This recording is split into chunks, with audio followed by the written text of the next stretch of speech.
Coming soon. Click.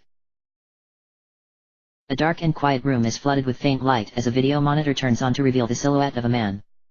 A bright light shines behind him that hides his features from view. He clasps his hands before him and speaks in a grave tone. Hello, Commander. Your performance in your position as the leader of XCOM has been an astounding success thus far.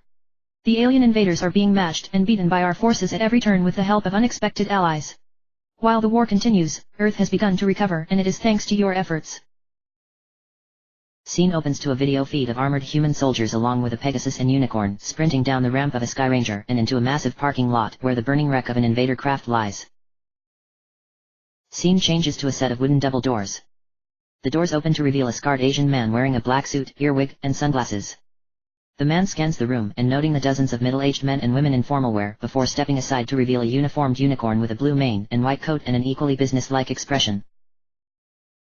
However, the successes we have experienced may have been at the expense of nations not directly affiliated with the Council. Recent intelligence suggests the invaders have shifted their war efforts to a new front. Scene reveals a lavender alicorn sitting in front of a massive pile of books and scrolls. She scribbles happily away before freezing in place. Her eyes go wide as she turns to the open balcony door to look out to the setting sun. Scene changes. A darkened night sky surrounding a city made of clouds. None of the city's sleeping residents are awake or alert enough to notice several stars fall from the sky until they resolve themselves into menacing metal shapes with points of glowing green fire pointed at the city. Scene changes to a standoff in a half-destroyed hedge garden. A thin, tall figure in white robes and wearing a metal helmet that completely covers its head is flanked by two massive bipedal figures in red body armor. The red armored giants level massive guns towards the force opposing them, a pure white alicorn standing over the unconscious form of another of her kind. Our allies have reported widespread attacks on their homeland, and they are ill-equipped to defend themselves against this enemy. This ally has proven to be an invaluable asset to this organization, and so the Council has elected to render all necessary aid for this ally as well as deny the aliens the opportunity to turn these allies against us. The operatives you send to complete this mission will have access to the greatest technological breakthroughs this organization has developed. Agents with special skills will be made available to assist in field operations. Scene changes rapidly between several human soldiers equipping themselves with heavy armor and loading several rifles as well as other pieces of equipment. Scene cuts to an object falling from high in the sky. Several smoke grenades detach from it as it falls into a deserted alleyway now completely obscured by smoke. The electric whine of a Gatling gun is immediately followed by an ear-splitting buzz as a 12-foot-tall mech sprints out of the smoke with its gun blazing. Scene reveals the burning remains of a small town with two invader ships hovering nearby and with several hulking armored aliens firing bolts of green fire at the wooden buildings. Their attention shifts as a lone unarmored human in a military uniform teleports into the town square. The aliens turn and fire at the human, but the plasma bolts simply vanish before they can connect with their target. The human's unbalanced laughter can be heard cutting across the square as he raises his left hand and points upward. Dozens, then hundreds of portals appear behind the human and a wall of green plasma flies back at the aliens. The operative you place in command must also be skilled in diplomacy, as other allies may join or refuse our cause based on our actions. Scene shows two large double doors open to reveal a round table around which several species sit. Minotaur, zebra, buffalo are easily identified and are clearly skeptical of the human entering the room. Two alicorns, one pink and the other midnight blue, nod and smile at the new arrival. Scene cuts to what appears to be a bedchamber and a mismatched serpentine body made up of several different animal parts looking away from the viewer. The uneven yellow eyes are horrified at the sight before them. He slowly turns around. The room darkens. A voice devoid of all humor asks, "You will give me what I want, or I will take it from you. And I can assure you, I won't be gently." A robed and helmeted form stands rail straight as a wall of black chitin churns around it. Slowly the insect-like creatures part to reveal a far taller member of the same species with emerald green eyes. Those eyes survey the alien figure before their owner states with amusement, "Welcome to my parlor," said the spider to the fly. Maintaining the alliance must be given the utmost importance, as the invaders have also begun to escalate their prosecution of this war. There have also been reports of collaborators in their midst. If these rumors are true, Commander, you are authorized to neutralize them with extreme prejudice. Scene shows a massive darkened hallway with an earth pony, trotting further into the darkness. A unicorn guard notices this and follows.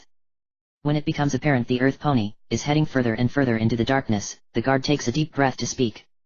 Whatever he planned to say was lost as tentacles wrap around his barrel and neck and drag him off into the darkness. The Earth Pony looks back with its yellow reptilian eyes before resuming its course. Scene cuts to a battle in progress between humans, equestrians, and the aliens. An alien ship hovers over the battlefield just long enough to teleport reinforcements to assist. Among them is what appears to be an intricately detailed metal coffin hovering a few feet off the ground. Several objects break away from the outer hull of the coffin and fly through the air like missiles to acquire new targets. Each of the objects spits a line of plasma fire and several targets are cut down instantly. Scene shows what appears to be an occupied equestrian city before focus centers on a boarded-up building. Several lean ponies of various races huddle around a fire to keep warm. Just as they are about to drift to sleep, the door flies off its hinges and a dozen humans wearing business suits and masks storm in with weapons trained on the now fearful equestrians. The last man walks slowly into the room and adjusts the glasses on his bland face before smiling at the cowering ponies. Without a word, he turns and walks back out. Scene again shows the outside of the building and the flashes and sounds of gunfire can be heard.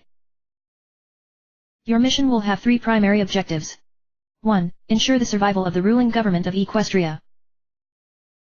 Several rapid-fire scenes of a midnight blue alicorn and over a dozen Pegasi and bat ponies locked in air combat with dozens of horrifically mutilated aliens that appear to be a little more than a flesh and blood head mounted atop a metal torso and arms with rockets attached.